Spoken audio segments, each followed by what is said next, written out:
Good morning everyone. मेरा नाम रोशनी गुप्ता है और स्वागत है आपका द सिलेक्शन क्लासेस के अंदर।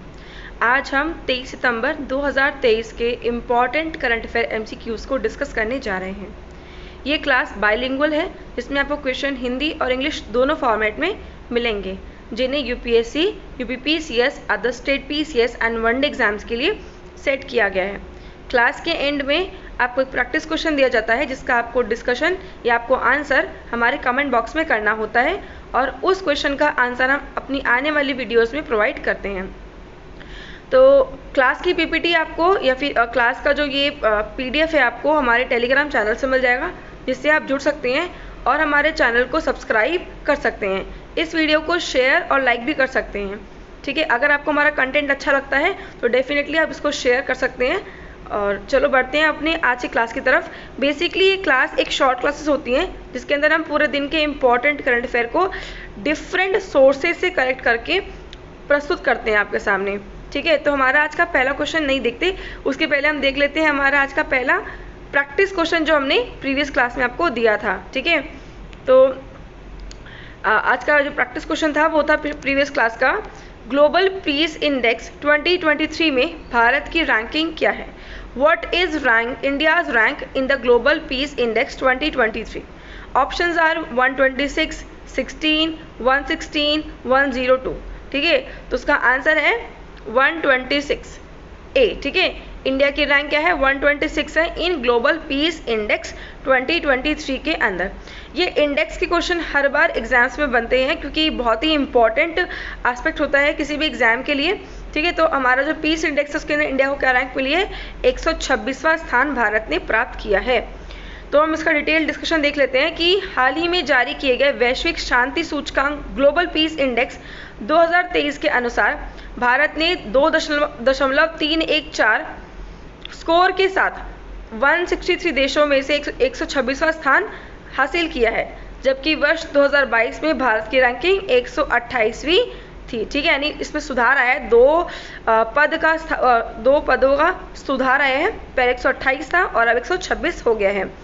इसे जारी कौन करता है, इस इंडेक्स को जारी करता है ऑस्ट्रेलिया की think tank Institute for Economics and Peace द्वारा से जारी किया जाता है, ठीक है। तो हम बढ़ते हैं अपने आज के इम्पॉर्टेंट क्वेश्चंस की तरफ। आज का पहला इम्पॉर्टेंट क्वेश्चन आपका है, एशिया में पहली बार भारतीय सरजमी पर मोटर बाइक की शीर्ष रेस यानी कि मोटो जीपी का आयोजन कहाँ हो रहा है। तो where is a top motor bike race moto GP being organised on Indian soil for the first time in Asia. Option A New Delhi, B Greater Noida, C Gurugram और डी कोलकाता, ठीक है। तो इसका आंसर आपका है ग्रेटर नोएडा, ठीक है। ग्रेटर नोएडा में क्या हो रहा है, ग्रेटर नोएडा के अंदर एशिया की पहली जो है मोटर जीपी यानी जो मोटर बाइक की जो रेस होती है उसका आयोजन हो रहा है, ठीक है।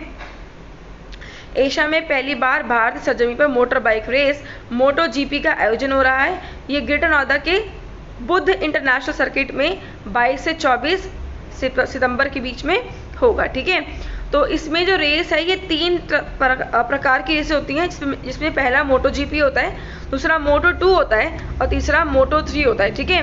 तो मोटो 3 में ही भारत के जो कदाई यासीन अहमद हैं ये पार्टिसिपेट करेंगे। बेसिकली इनको इसके अंदर वाइल्ड कार्ड एंट्री मिली है और उसके बाद ये भारत की तरफ से भारत को प्रस्तुत करेंगे, ठीक है। कदाई यासीन अहमद पार्टिसिपेट करेंगे इसके अंदर मोटो जीपी में, ठीक है।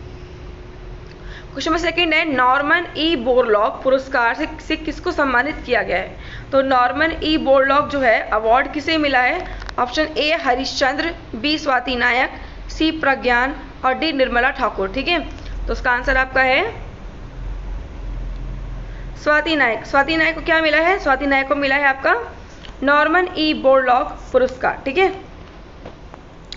तो अंतर्राष्ट्रीय ध्यान अनुसंधान संस्थान में भारतीय वैज्ञानिक डॉक्टर स्वाति नायक को फील्ड रिसर्च एंड एप्लीकेशन के लिए 2023 के प्रतिष्ठित बोरलॉग पुरस्कार सम्मानित किया गया है। तो भारत की जो वैज्ञानिक है इनका नाम क्या है, स्वाति नायक को, ठीक है। किसके लिए मिला है ये, बेसिकली ये मिला है इनको जो फील्ड रिसर्च एंड एप्लीकेशन के लिए इनको मिला है, ठीक है। अभी जो नोबेल पुरस्कार से जो नॉर्मन बोरलॉग पुरस्कार से, जो नॉर्मन ई बोरलॉग पुरस्कार से सम्मानित हरित क्रांति को आकार देने वाले डॉक्टर, अभी दिया किसको जाता है? नॉर्मन ई बोरलॉग पुरस्कार। बेसिकली नॉर्मन ई बोरलॉग है कौन? तो नॉर्मन ई बोरलॉग वह व्यक्ति हैं जिन्हें नोबेल पुरस्कार मिला था, किसमें? हरित क्रांति को आकार देने वाले इसमें, ठीक है। तो ये उस हरित क्रांति को आकार देने वाले प्रमुख रहे डॉक्टर नॉर्मन बोरलॉग की स्मृति में 40 वर्ष से कम उम्र के असाधारण वैज्ञानिकों और खाद्य पोषण सुरक्षा भुखमरी उन्मूलन के क्षेत्र में काम करने वालों को प्रदान किया जाता है, ठीक है। तो ये है आपकी स्वाति नायक, ठीक है, जिन्हें क्या मिला है? नॉर्मन ई बोरलॉग अवार्ड मिला है 2023 का। क्वेश्चन नंबर थर्ड है आज का, राष्ट्रीय विज्ञान पुरस्कार कितनी श्रेणियों में दिए जाएंगे? In how many categories will the national science award will be given, ठीक है। ऑप्शन ए है 3, ऑप्शन बी है 4, ऑप्शन सी है 2 और डी है 11, ठीक है। तो इसका आंसर है आपका, एक सेकेंड,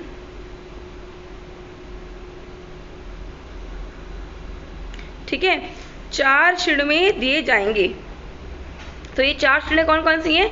ये 4 श्रेणियाँ हैं बेसिकली विज्ञान रत्न, विज्ञान श्री, विज्ञान युवा, स्वरूप भटनागर और विज्ञान टीम, ठीक है। इन 4 श्रेणियों में दिया जाएगा। ये बेसिकली है क्या चीज़? ये आपका जो राष्ट्रीय विज्ञान पुरस्कार है क्या चीज़ है? ये केंद्र सरकार ने भी क्या किया है कि जो डिफरेंट जो विभाग हैं, डिपार्टमेंट हैं, वो पहले अलग अलग प्रकार से साइंस के क्षेत्र में पुरस्कार देते थे। तो इस प्रकार से 300 से अधिक पुरस्कार हो जाते थे अलग अलग विभाग द्वारा दिए जाने पर। तो सरकार ने उन सभी पुरस्कारों को बंद करके उनके स्थान पर क्या किया है? उनके स्थान पर ये आपका पुरस्कार शुरू किया है, ठीक है। और विज्ञान प्रौद्योगिकी एवं नवाचार में नए राष्ट्रीय विज्ञान पुरस्कार को शुरू किया गया है, ठीक है। क्वेश्चन नंबर 4 है आज का, भारत के सर्वश्रेष्ठ पर्यटन गांव का पुरस्कार किसने जीता है? Who won the award for the best tourist village of India? तो बेस्ट टूरिस्ट विलेज का खिताब मिला है भारत के किस गांव को? आपके ऑप्शन दिए हिसार, पंसारी गांव, किरीटेश्वरी गांव और डी उपरोक्त में से कोई नहीं। तो इसका आंसर बेसिकली है आपका सी, किरीटेश्वरी गांव। कहाँ पर है ये आपका हैगा, कहाँ पर? वेस्ट बंगाल के अंदर, ठीक है। कहाँ पे आपका ये आपका है वेस्ट बंगाल के अंदर। बंगाल के मुर्शिदाबाद जिले के किरीटेश्वरी गांव को केंद्र सरकार द्वारा देश का सर्वश्रेष्ठ पर्यटन गांव चुना गया है। और मुख्यमंत्री जो ममता बनर्जी ने है, उन्होंने हाल ही में भी क्या किया, इसका घोषणा करी है, ठीक है। ये किरीटेश्वरी गांव बेसिकली है क्या, ये ना फेमस है अपने, क्योंकि यहाँ पे ये 51 जो शक्तिपीठ है उनमें से एक जो है वो यहाँ पर भी स्थापित है, ठीक है। क्वेश्चन नंबर 5 आज का, डॉक्टर सरोजा वैद्यनाथ का निधन हो गया है, वह किस क्षेत्र से संबंधित थी? Doctor Saroja Vaidyanathan pass away, she was related to which field? She कहाँ से, किस क्षेत्र से संबंधित थी वो? आपके ऑप्शन है भरतनाट्यम नृत्यांगना थी, बी वो वैज्ञानिक थी, सी तीरंदाजी खिलाड़ी थी या डी एक प्रसिद्ध चित्रकार थी, ठीक है। तो इसका आंसर है आपका, नाम से लग रहा होगा आपको कि सरोजा वैद्यनाथ, तो ये एक भरतनाट्यम की नृत्यगाना थी, जो बहुत ही प्रसिद्ध नृत्यांगना थी, जिनका भी हाल ही में निधन हो गया है। तो ये ख्याति प्राप्त भरतनाट्यम नृत्यांगना डॉक्टर सरोज वैद्यनाथ का निधन हो गया है। सरोज को 2002 में पद्मश्री, 2012 में पद्म भूषण से सम्मानित किया गया था, ठीक है। यानी इनको पद्मश्री भी मिल चुका है और इनको पद्म भूषण भी मिल चुका है। ये है आपकी भरतनाट्यम नृत्यांगना डॉक्टर सरोज वैद्यनाथ, जिनका भी हाल ही में क्या हो गया, निधन हो गया है। क्वेश्चन नंबर 6 है, आर्थिक आज़ादी सूचकांक में भारत किस स्थान पर है?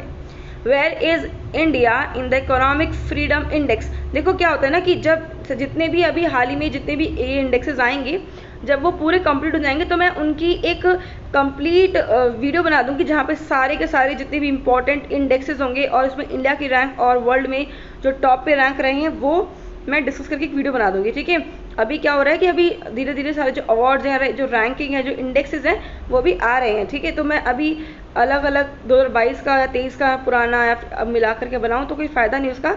जब पूरे कंप्लीट हो जाएंगे तो मैं आपको एक साथ पूरा का पूरा वो एक जगह पे प्रोवाइड कर दूंगी, जिससे कि आपके लिए वो आसान हो जाए याद करना, ठीक है। यहाँ पे आपके ऑप्शन दिए गए हैं 55, 65, 85, 87, ठीक है।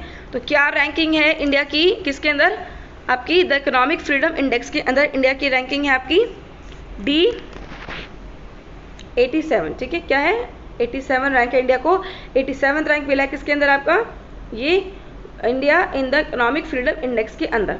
तो भारत 165 देशों वाले आर्थिक आज़ादी सूचकांक में एक स्थान फिसलकर 87वें स्थान पर आ गया है। भारत पिछले साल इस सूची में 86वें स्थान पर था। यानी भारत की जो स्थिति क्या है वो डाउनग्रेड हुई है, घटी है। पहले जो 86 पे था वो 87 पे चला गया है, ठीक है। और इसे पब्लिश कौन करता है, मैंने बताया आपको कि जो भी इंडेक्स आते हैं उसमें सबसे इंपॉर्टेंट होता है कि भैया वो इंडेक्स में भारत का रैंक क्या है, और दूसरा उसे किसने पब्लिश किया है, और तीसरा उस पर प्रथम स्थान पर कौन है, ठीक है, या वर्स्ट सिचुएशन में कौन है। तो यहाँ पे हम देख लेते हैं कि कनाडा के जो फ्रेजर इंस्टीट्यूट हैं, फ्रेजर इंस्टीट्यूट की ओर से तैयार और दिल्ली के think tank Centre for Civil Society की ओर से गुरुवार को इसे जारी किया गया था। क्वेश्चन नंबर 7 है आज का। मुख्यमंत्री कृषक मित्र योजना किस राज्य ने शुरू किया है? विच स्टेट हैज स्टार्टेड मुख्यमंत्री कृषक मित्र योजना? Option A Uttar Pradesh, B Andhra Pradesh, C Madhya Pradesh और डी महाराष्ट्र, ठीक है। तो उसका आंसर है आपका मध्य प्रदेश। तो मध्य प्रदेश की जो सरकार है, शिवराज सिंह चौहान जो है वहाँ के, उन्होंने शुरू किया है मुख्यमंत्री कृषक मित्र योजना, जो क्या है बेसिकली एमपी के मुख्यमंत्री शिवराज सिंह चौहान ने बुधवार को राज्य में किसानों को स्थायी कृषि पंप कनेक्शन, बेसिकली क्या है ये एक प्रकार से क्या मिलने वाला है, इसमें पंप कनेक्शन मिलेगा, ठीक, क्या मिलेगा, एक मिनट, पंप कनेक्शन मिलेगा। तो जो पानी या फिर सिंचाई के लिए जो पंप इस्तेमाल होता है उसका एक परमानेंट जो सोर्स है वो प्रोवाइड करने के लिए ये शुरू किया है, ठीक है। तो this is the end of the video बेटा। बच्चों हमारी आज की क्लासेस में जितने इंपॉर्टेंट क्वेश्चन थे हमने सारे डिस्कस कर लिए हैं। अब हम अपने आज के प्रैक्टिस क्वेश्चन की तरफ बढ़ेंगे। ये प्रैक्टिस क्वेश्चन आप इसको आंसर जरूर करें, क्योंकि ये बहुत ही इंपॉर्टेंट मेथड है हमें अपने करंट अफेयर से अपने आप को कंटिन्यू बनाए रखने का और उससे जुड़े रहने का, ठीक है। तो अच्छा क्वेश्चन देख लेते हैं। मैंने ये क्वेश्चन बेसिकली अपने प्रीवियस क्लासेस में आपको कराया हुआ है। तो हाँ, मैंने क्वेश्चन बिल्कुल सेम फॉर्मेट में नहीं कराया था, इसको अलग तरीके से पढ़ाया था, पर क्वेश्चन वही है। आप थोड़ा ध्यान दे के सोचेंगे या देखेंगे तो आपको समझ में आएगा इसका आंसर क्या होना चाहिए। तो स्टैचू ऑफ वननेस यानी एकात्मकता की मूर्ति कहाँ स्थापित किया गया है? Option A Omkareshwar, B Indore, C Jabalpur और डी ग्वालियर, ठीक है। तो स्टैचू ऑफ वननेस ये बेसिकली शंकराचार्य की 108 फीट ऊंची प्रतिमा है, जिसका स्थापना भी हाल ही में किसी एक इन चारों में से एक स्थान पे की गई है। मैंने आपको हिंट दे दिया है, आप इसके लिए गूगल सर्च कर सकते हैं। कोई प्रॉब्लम नहीं होता गूगल सर्च करने में। आपको लगता होगा कि ये तो फिर हम देख के कर रहे हैं तो क्या ही फ़ायदा, ऐसा कुछ नहीं होता। अगर आप देखकर भी कहीं से सर्च करके भी इसको आप ढूंढ रहे हैं तो which is a good for you कि आप थोड़ी सी मेहनत कर रहे हैं इसके बारे में, ठीक है। अगर इसके बारे में आपको और डिटेल कुछ नॉलेज मिले या फिर जानकारी मिले तो आप उसे भी कमेंट बॉक्स में लिख सकते हैं, ठीक है। तो this is the end of this video. Class की पीपीटी आपको हमारे या क्लास की पीडीएफ आपको हमारे यूट्यूब टेलीग्राम चैनल से मिल जाएगी, आप उससे जुड़ सकते हैं। और प्लीज़ इस वीडियो को शेयर और लाइक ज़रूर कर दें, ठीक है। Thank you so much and take care.